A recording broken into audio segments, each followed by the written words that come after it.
현재 독일 국회의사당의 난방 시스템이 한국의 전통 기술인 온돌이라는 사실을 알고 계셨나요? 독일의 자존심이자 상징인 라이히슈타크, 즉 독일 국회의사당이 심각한 위기에 빠졌습니다. 19세기에 지어진 이 웅장한 건물은 겨울만 되면 난방비가 천정부지로 치솟았고, 그럼에도 의원과 실무진들은 추위에 떨어야만 했습니다. 유럽 전역의 유명 난방 기업들이 앞다투어 솔루션을 제시했지만 이는 결국 본질적 문제를 해결하지 못한 채 모두 실패로 돌아갔습니다. 바로 그때 한국인 건축가가 온돌이라는 한국의 전통 난방 기술을 제안하지만 왜 하필 아시아의 옛날 기술이냐며 반발이 거셌고, 유럽 기업들도 이 한국인을 가만히 두지 않았습니다. 하지만 지금 이 순간에도 독일 국회의사당은 온돌로 난방을 하고 있고 실무진들의 만족도는 최고치를 기록하고 있다고 합니다. 도대체 한국의 전통 난방 기술이 어떻게 독일의 상징과도 같은 건물에 자리 잡을 수 있었는지 함께 알아보러 가실까요? 안녕하세요. 저는 독일 연방재정청에서 근무하는 안나 밀러라고 합니다. 제가 오늘 이렇게 글을 쓰게 된 건 저희 독일 국회의사당에 도입된 한국의 온돌 시스템에 대한 이야기를 꼭 나누고 싶어서예요.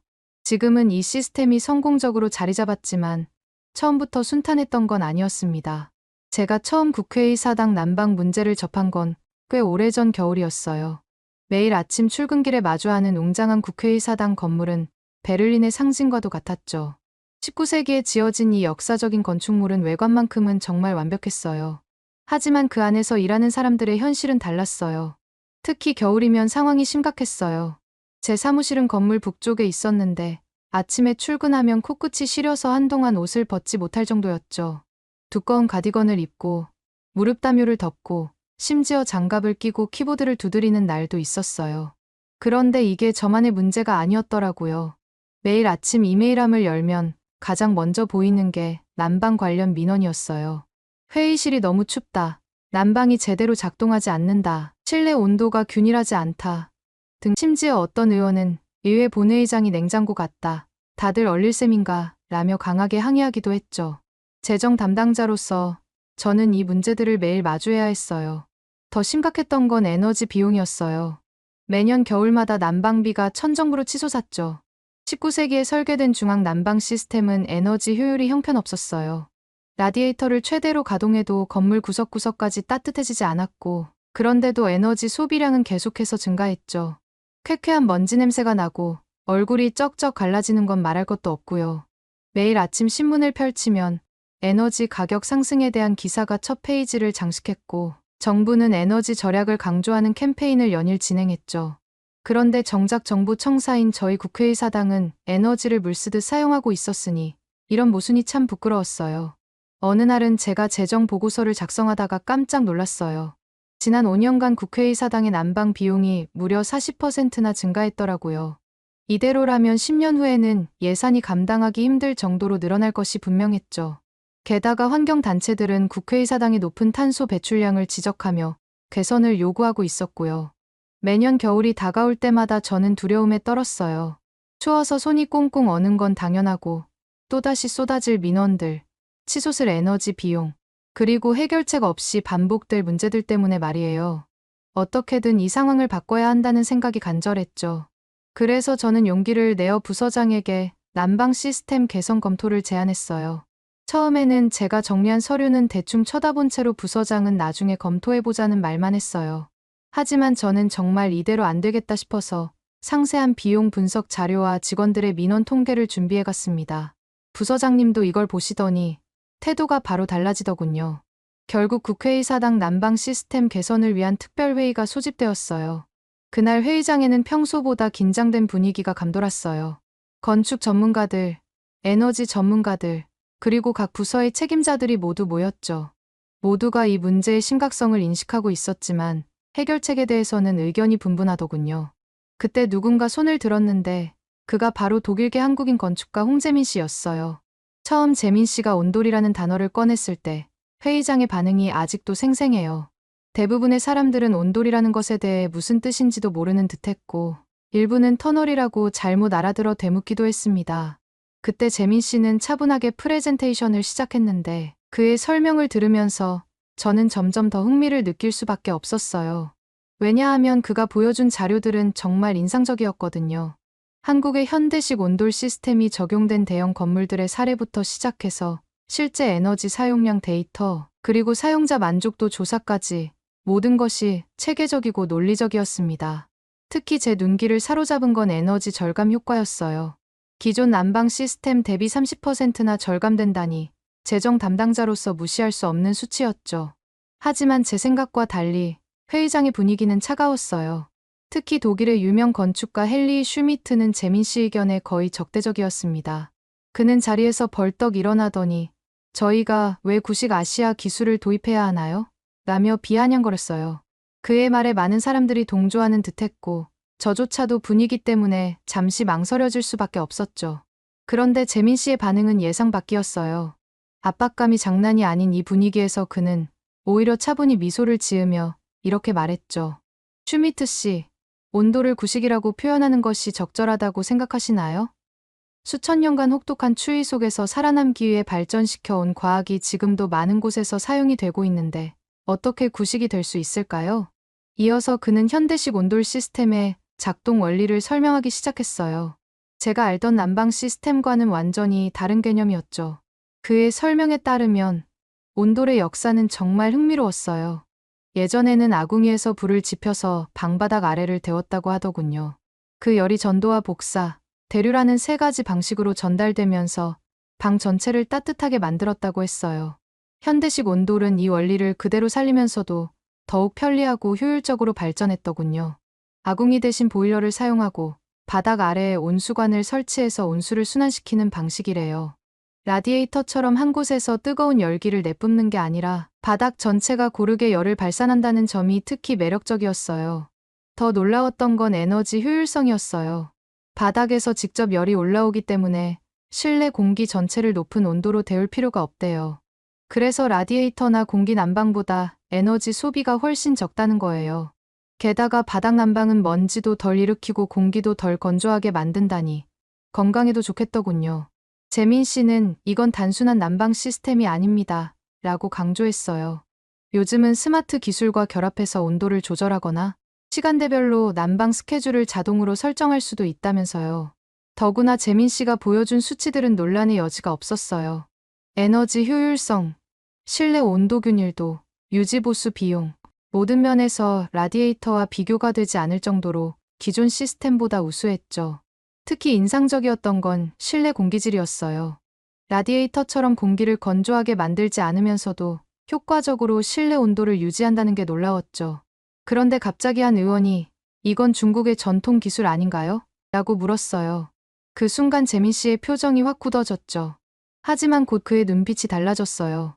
마치 오래 기다려온 질문을 받은 것처럼 차분하지만 확신에 찬 목소리로 설명을 시작했죠. 그가 들려준 온돌의 역사는 마치 한 편의 다큐멘터리 같았어요. 기원전부터 이어져 온 한국 고유의 기술이라는 것은 물론이고 온돌만의 독특한 과학적 원리까지 상세히 설명했죠. 특히 인상적이었던 건 중국의 카온과 온돌의 차이점을 설명하는 부분이었어요. 온돌은 집 전체를 따뜻하게 만드는 통합적인 난방 시스템입니다라고 그가 말했어요. 반면 중국의 카온은 침대나 특정 공간만 데우는 국소적인 난방 장치죠. 이는 근본적으로 다른 기술이에요. 그의 설명을 들으니 그 차이가 확연히 와닿더군요. 더 놀라웠던 건 온돌의 과학적 정교함이었어요. 아궁이에서 시작된 열이 굴뚝까지 이어지는 구들장 아래를 통과하면서 열을 전달한다는 거예요. 이런 복잡한 설계는 한반도의 혹독한 추위를 이겨내기 위해 발전된 거라고 했어요. 게다가 온돌은 단순한 난방 기술이 아니라 한국인의 생활 문화 자체를 바꾸어 놓았다고 하더군요. 바닥에 앉아서 생활하는 좌식 문화가 자연스럽게 발달했고 이는 한옥의 구조 설계에도 큰 영향을 미쳤대요. 이런 문화적 깊이야말로 온돌이 가진 가장 큰 특징이라고 할 수 있겠죠. 재민 씨는 마지막으로 온돌이라는 단어가 옥스퍼드 사전에 등재되어 있다는 것을 보여주었어요. 그리고 덧붙였죠. 온돌은 이미 세계가 인정한 한국의 문화유산입니다. 단순한 난방 기술을 넘어 수천 년간 이어진 한민족의 지혜가 담긴 과학이자 예술이에요. 그의 설명이 끝났을 때 아까 질문했던 의원은 머쓱해하는 건 물론이고 회의장에 있던 모든 사람들이 온돌에 대해서 알게 되고 깊은 감명을 받은 듯했어요. 누군가는 작은 목소리로 이런 걸 두고 문화적 자부심이라고 하는구나라고 말하는 것도 들렸죠. 회의가 끝나갈 무렵 분위기는 확실히 달라져 있었어요. 반대하던 사람들도 이제는 진지하게 검토해볼 만하다는 표정이었습니다. 하지만 이것은 시작에 불과했어요. 얼마 지나지 않아 유럽의 대형 난방 기업들이 움직이기 시작했거든요. 유럽 난방 기업들의 로비는 상상 이상이었어요. 매일같이 누군가가 찾아와서 자사의 최신 난방 시스템을 소개했죠. 화려한 프레젠테이션과 함께 고급 레스토랑으로 식사 초대도 이어졌고, 심지어 직접 보여주겠다며 스위스 출장을 제안하는 회사도 있었어요. 특히 독일의 대형 난방 기업 비사는 엄청난 공세를 펼쳤어요. 최첨단 기술이 적용된 스마트 라디에이터라며 화려한 시연회를 열더군요. 원하는 대로 제어가 가능하고 최적 온도까지 조절할 수 있다는 설명에 많은 사람들이 감탄했어요. 값비싼 장비들이 줄지어 진열된 전시장을 보면서 저도 잠시 흔들렸죠. 그런데 재민 씨는 전혀 다른 시각을 제시했어요. 그는 조용히 질문을 던졌죠. 최첨단 기술을 더하는 것이 정말 최선일까요?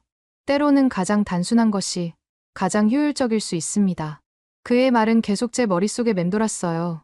실제로 재민 씨가 보여준 온돌의 구조는 놀라울 정도로 단순했어요. 복잡한 기계 장치도 값비싼 센서도 필요 없습니다. 그저 바닥 전체가 하나의 거대한 난방 시스템이 되는 거예요. 마치 자연의 원리를 그대로 가져온 것 같았어요. 하지만 정치적 압박은 더욱 거세졌어요. 의원들은 왜 하필 한국 기술인가, 유럽의 기술력을 무시하는 건가, 라는 목소리가 커졌죠. 심지어 어떤 정치인은 독일의 자존심이 걸린 문제라며 과격한 발언까지 했어요. 그러던 어느 날, 재민 씨가 특별한 제안을 했어요. 한국 방문단을 구성하자는 거였죠. 100마디 말보다 한 번의 체험이 더 강력합니다라며 독일 실무진들이 직접 한국의 온도를 경험해봐야 한다고 강조했어요. 다음 날 아침, 예상치 못한 일이 벌어졌어요. 부서장이 갑자기 저를 사무실로 불렀거든요. 평소와 달리 그의 표정이 무척 단호해 보였어요. 안나, 당신이 한국에 다녀와야겠소. 우리는 독일의 기술을 써야 해요. 가서 직접 보고 왜 우리가 한국의 온도를 도입하면 안 되는지 상세한 보고서를 작성해 주시오. 순간 머리가 멍해졌어요. 저더러 한국에 가라고요? 13시간이나 비행기를 타야 한다고 하더군요. 솔직히 말도 안 되는 요구라고 생각했어요. 일이 한참 밀려 있는데 이걸 두고 한국이라뇨. 차라리 다른 동료를 보내면 안 되나 싶었죠. 하지만 부서장의 말투로 보아 이건 제안이 아닌 명령이었어요. 너무 먼데요. 라고 중얼거리자 부서장은 멀수록 좋죠. 거기 가서 온돌의 단점을 낱낱이 파헤쳐 오세요라며 더욱 단호하게 말했어요. 결국 저는 한숨을 쉬며 인천행 비행기 표를 예약했어요. 부서장의 뜻대로 온돌의 문제점을 찾아내서 독일 기술을 써야 한다고 증명해야 했으니까요. 그렇게 13시간의 긴 비행 끝에 인천공항에 도착했을 때는 이미 저녁이었어요. 시차 때문에 정신이 몽롱한 상태에서 저는 공항 카페에서 잠시 쉬어가기로 했죠. 따뜻한 아메리카노를 마시며 잠시 눈을 붙였는데 그만 가방을 두고 나와버린 거예요. 30분이나 지나서야 가방이 없다는 걸 깨달았을 때 저는 거의 패닉 상태였어요. 노트북과 중요한 서류들이 모두 들어있었거든요. 독일이었다면 이미 가방은 사라졌을 거예요. 베를린 중앙역에서 비슷한 일을 겪은 동료의 이야기가 떠올라 가슴이 덜컥 내려앉았죠. 하지만 재민 씨는 이상하리만치 침착했어요. 걱정 마세요. 한국은 달라요 라는 그의 말이 오히려 불안하게 들릴 정도였죠. 그런데 정말 놀라운 일이 벌어졌어요. 카페로 돌아갔을 때의 그 순간을 저는 평생 잊지 못할 것 같아요. 제가 당황한 표정으로 카운터에 가서 말을 걸려고 준비하고 있었고, 그런 저를 보더니 카페 직원이 친절하게 혹시 이 가방 주인이세요? 라고 물어보더군요. 심지어 제 가방을 더 안전하게 보관하기 위해 카운터 밑에 놓은 걸 보면서 한국이라는 나라는 도대체 어떤 나라이지? 라는 생각이 들었죠. 저희 일행 모두 깊은 충격에 빠졌어요. 특히 기술팀의 토마스는 이런 일은 프랑크푸르트 공항에서는 상상도 할 수 없다며 연신 고개를 저었습니다. 저는 문득 베를린에서 매년 신고되는 수천 건의 공항 내 분실 사건들이 떠올랐어요. 하지만 한국에서는 이 사건들과는 관련이 없다는 걸 바로 알 수 있었죠. 그날 밤 저희는 한옥 스테이로 향했어요. 처음 한옥을 봤을 때는 솔직히 걱정이 앞섰어요. 난방은커녕 벽도 너무 얇아 보였거든요. 게다가 바닥에서 자야 한다니 독일에서는 상상도 할 수 없는 일이었습니다. 일하러 온 게 아니라 이 정도면 고생하러 온 게 아닐까 싶었어요. 하지만 방문을 열자마자 저는 말문이 막혔어요. 차가운 바깥 공기와는 달리 방 안은 마치 겨울이 맞나 싶을 정도로 따뜻했거든요. 더 놀라운 건 그 따뜻함이 어디서 오는지 알 수 없다는 거였어요. 라디에이터도 없고 온풍기도 보이지 않는데 말이죠. 조심스럽게 바닥에 손을 대보았는데 그 순간 온몸에 전율이 흘렀어요. 바닥에서 온기가 스며오는 게 느껴졌거든요. 라디에이터의 뜨겁고 건조한 열기와는 전혀 달랐어요. 마치 따뜻한 모래사장을 걷는 것 같은 그런 자연스러운 따뜻함이었습니다. 처음에는 이불을 덮고 누워있는 게 어색했어요. 하지만 10분, 20분이 지나면서 점점 이상한 일이 벌어졌어요. 온몸이 평온해지면서 깊은 안정감이 찾아왔거든요. 마치 어머니의 품속에 안긴 것처럼 포근했어요. 평소 허리가 안 좋았던 토마스는 아침에 일어나며 깜짝 놀란 표정으로 말하더군요. 20년 만에 처음으로 허리 통증 없이 잠들었어요. 어떻게 침대에서 자지 않았는데도 허리가 아프지 않을 수가 있는 거죠. 라고 말이에요. 재민 씨는 그런 토마스를 보면서 웃음으로 답해줬습니다. 다음 날 저희는 서울의 현대식 아파트를 방문했어요. 솔직히 여기서도 제 선입견은 완전히 무너졌죠. 현대식 온돌은 자유롭게 제어가 가능했고 각 방이 온도를 섬세하게 조절할 수 있었어요. 저희가 봤던 비사의 최첨단 시스템보다 더 직관적이고 효율적이었습니다. 특히 인상적이었던 건 에너지 모니터링 시스템이었어요. 실시간으로 에너지 사용량을 확인할 수 있었는데 같은 면적의 라디에이터 난방과 비교했을 때 차이가 확연했어요. 재정 담당자로서 저는 그 숫자들에 완전히 매료될 수밖에 없었습니다. 점심시간이 되자 재민 씨가 저희를 한 전통 식당으로 안내했어요. 당연히 맛있는 걸 먹으러 가겠지 하면서 굉장히 기대를 했는데 처음에 식당을 들어갔을 때 그곳을 보자마자 저희 모두 당황할 수밖에 없었습니다. 테이블도 의자도 없이 바닥에 앉아서 식사를 한다니 독일인인 저로서는 상상도 못한 광경이었거든요. 이게 뭐냐고 말하려는데 재민 씨가 웃으면서 말했어요. 이런 좌식 문화가 바로 온돌이 만들어낸 생활 방식이에요. 바닥이 따뜻하니까 자연스럽게 바닥에 앉아서 생활하게 된 거죠. 특히 겨울에는 이렇게 앉아있으면 발부터 따뜻해져서 온몸이 포근해진답니다. 반신반의하면서 바닥에 앉아보니 정말 신기한 경험이었어요. 차가울 거라고 생각했던 바닥이 적당히 따뜻했고 자세도 생각보다 편안했죠. 식사를 하면서 점점 엉덩이가 뜨끈뜨끈해지더니 온몸이 풀리는 느낌을 받았어요. 저뿐만 아니라 함께 온 독일 기술자들이 온돌의 매력에 빠져들 수밖에 없었습니다. 이건 단순한 난방 시스템이 아니라 수천 년 동안 발전해온 하나의 독특한 생활 문화라는 걸 몸소 느낄 수 있었거든요. 그날 저녁, 저희 팀은 늦게까지 호텔 로비에서 토론을 했어요. 처음에는 회의적이었던 엔지니어들도 이제는 온돌의 가능성을 진지하게 논의하기 시작했죠. 특히 유지보수 팀장인 마티는 이렇게 단순한 시스템이 이토록 효율적이라니 저희가 너무 복잡하게 생각했던 것 같다며 감탄했어요. 독일로 돌아온 후 저희 팀의 분위기는 완전히 달라져 있었어요. 처음에 부서장은 저한테 당연히 독일 기술을 도입할 수밖에 없는 거 아니냐는 식으로 얘기했지만 제가 작성해 온 보고서를 보고 그렇게 우기던 독일 기술도 단번에 꺾일 수밖에 없었어요. 아무리 독일 기술이 좋다고 하지만 재정 부서장으로서 비용을 생각하지 않을 수가 없었거든요. 그렇게 온돌이 도입되는 듯 했으나 실제 도입 과정은 생각보다 훨씬 복잡했어요. 7,500제곱미터의 면적뿐만 아니라 19세기에 지어진 저희 국회의사당의 구조는 현대식 온돌 시스템을 설치하기에 매우 까다로웠거든요. 게다가 역사적 건축물이다 보니 함부로 구조를 변경할 수도 없습니다. 그때 재민 씨가 또 한 번 놀라운 제안을 했어요. 한국의 기술팀을 직접 독일로 초청하자는 거였죠. 처음에는 다들 고개를 저었어요. 비용도 만만치 않았고 의사소통 문제도 있었으니까요. 하지만 재민 씨는 자신보다 더 온돌을 잘 아는 전문가가 꼭 필요하다고 했어요. 한국 기술팀이 도착한 첫날, 저는 약간의 걱정을 안고 그들을 맞이했어요. 그런데 그들의 첫 행동이 참 인상적이었어요.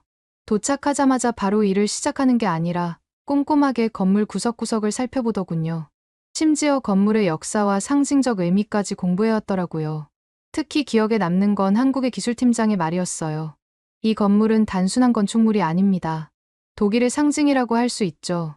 저희는 이 역사적인 공간에 한국의 기술을 접목하는 영광을 얻었습니다. 감사합니다.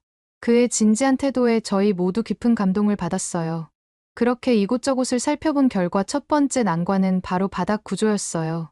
19세기의 돌과 목재로 이루어진 바닥은 현대식 온돌 시스템을 설치하기에는 너무 어려웠거든요. 저희 독일 엔지니어들은 불가능하다고 했지만 한국팀은 포기하지 않았어요. 그들은 매일 밤늦게까지 머리를 맞대고 해결책을 찾았죠. 결국 그들은 독창적인 방법을 고안해냈어요. 기존 구조는 최대한 보존하면서 새로운 층을 추가하는 방식이었습니다. 특수 제작된 경량 자재를 사용해서 하중도 최소화했고요. 이 아이디어는 저희 건축가들의 찬사를 받았어요. 테스트 설치 과정에서도 예상치 못한 문제들이 계속 터져나왔어요. 온도 조절 시스템이 독일의 전압과 맞지 않아 오작동을 일으키기도 했고, 한 번은 습도 차이 때문에 자재가 뒤틀린 적도 있습니다. 하지만 매번 한국팀은 놀라운 문제 해결 능력을 보여줬어요. 특히 인상적이었던 건 그들의 작업 방식이었어요. 모든 과정을 꼼꼼하게 기록하고 매일 저녁 팀 회의를 통해 진행 상황을 공유했죠. 처음에는 언어 장벽 때문에 걱정했는데 오히려 그들의 체계적인 작업 방식과 재민 씨 덕분에 의사소통이 더 원활했어요. 그렇게 테스트 구역 설치가 완료되었고 첫 가동을 했을 때의 순간을 저는 영원히 잊지 못할 거예요. 차가웠던 공간이 서서히 따뜻해지면서 마치 밖이 영하의 온도가 맞을까 라는 생각이 들 정도였죠. 특히 놀라웠던 건 소음이 전혀 없다는 거였어요. 저희가 익숙했던 라디에이터의 웅웅거리는 소리는 아무리 들어도 들리지가 않았어요. 최종 심의를 앞둔 어느 날 아침, 제 사무실로 뜻밖의 방문객이 찾아왔어요. 바로 처음에 온도를 가장 강하게 반대했던 헨리 슈미트였죠. 오죽하면 그는 테스트 구역에서 이틀을 보냈다고 했어요. 건축가로서 전문적인 관점에서 온도를 평가해보고 싶었다나요? 슈미트의 표정이 무척 진지해 보였어요. 그는 조용히 말을 꺼냈죠. 재민 씨, 내가 틀렸어요. 이건 단순한 바닥 난방이 아니에요. 이건 제가 몰랐던 과학이네요. 그의 목소리에서 진심이 느껴졌어요. 특히 그가 말한 습도 조절 효과는 정말 놀라웠다고 했어요. 평소 천식이 있는 그의 아내까지 데려와서 테스트 구역에서 있었다는데 아내가 전혀 불편함을 느끼지 않았다는 거예요. 오히려 이렇게까지 편하게 숨을 쉬는 걸 오랜만에 본다고 했었죠. 그의 아내는 원래 라디에이터를 튼 공간에 있으면 기침은 물론이고 건조해서 숨을 쉬기도 힘들어 했었거든요. 근데 온도를 설치한 공간에서는 아주 편안하게 있으니 그도 더 이상 딴지를 걸 게 없었던 거죠. 마침내 최종심의 당일이 됐어요. 이날따라 베를린은 특히 추웠죠. 영하 15도를 기록한 올 겨울 최저 기온이었어요. 마치 운명처럼 저희의 선택이 더욱 중요해지는 날씨였죠. 재민 씨의 최종 프레젠테이션은 감동적이었어요. 그는 단순히 기술적인 장점만 나열하지 않았어요. 대신 온돌이 가진 문화적 가치, 환경적 영향, 그리고 경제적 효과를 모두 아우르는 큰 그림을 보여줬죠. 저희는 단순히 난방 시스템을 바꾸는 게 아닙니다. 저희는 더 나은 미래를 위한 선택을 하고 있는 거예요. 그의 발표가 끝나자 한 원로 의원이 천천히 자리에서 일어났어요. 모두가 숨을 죽였죠. 이 의원은 30년 넘게 회에서 보수파의 대표 주자였거든요. 젊은이, 당신 말이 맞습니다. 나는 테스트 구역에서 일주일을 보냈는데 그곳에서 처음으로 겨울에 따뜻하게 일할 수 있었습니다. 더 이상의 논쟁은 필요 없을 것 같군요. 다들 의원의 한마디에 숨죽인 듯 반응을 하지 않았고 표결 결과는 압도적이었어요. 83%의 찬성. 독일 의회 역사상 보기 드문 높은 지지율이었습니다. 본격적인 공사가 시작되자 국회의사당은 완전히 다른 모습이 됐어요. 한국과 독일의 기술자들이 함께 일하는 모습은 마치 예술 작품을 만드는 것 같았어요. 특히 한국 팀의 꼼꼼함은 정평이 나 있던 독일 기술자들조차 감탄하게 만들었습니다. 가장 큰 도전은 역시 본회의장이었어요. 600석이 넘는 거대한 공간을 어떻게 고르게 데울 수 있을까? 모두가 걱정했죠. 하지만 한국팀은 이미 해답을 가지고 있었어요. 그들은 본회의장을 여러 개의 작은 구역으로 나누고 각 구역별로 최적화된 온도 조절 시스템을 설치했어요. 마침내 공사가 완료되고 첫 본회의가 열렸을 때 저는 방청석에 앉아 있었어요. 바깥 기온은 영하였지만 회의장 안은 말도 안 되게 따뜻했죠. 의원들의 표정이 평소와 달랐어요. 더 이상 추위에 떨거나 건조한 공기를 불평하지 않았거든요. 설치 완료 후 첫 달의 에너지 사용량 보고서를 받았을 때 저는 숫자를 3번이나 다시 확인했어요. 믿기지 않을 정도로 큰 변화였거든요. 에너지 소비량이 32%나 감소했고 이는 연간 약 150만 유로의 비용 절감을 의미했죠. 재정 담당자로서 이보다 더 기쁜 숫자는 없었어요. 그런데 이건 시작에 불과했어요. 봄이 되면서 또 다른 장점이 드러났거든요. 기존의 라디에이터 시스템은 계절이 바뀔 때마다 전환하는데 며칠이 걸렸는데 온돌은 하루 만에 모든 조정이 가능했어요. 덕분에 갑자기 추워지거나 더워질 때도 즉각 대응할 수 있었습니다. 특히 인상 깊었던 건 의회 직원들의 건강 상태 변화였어요. 인사과의 보고에 따르면 겨울철 감기로 인한 병가가 전년 대비 45%나 감소했대요. 실내 습도가 적절하게 유지되면서 호흡기 질환이 크게 줄어든 거죠. 한 의원은 농담처럼 온돌이 의료보험료도 절약해주는군요. 라고 말하기도 하더라고요. 언론의 반응도 뜨거웠어요.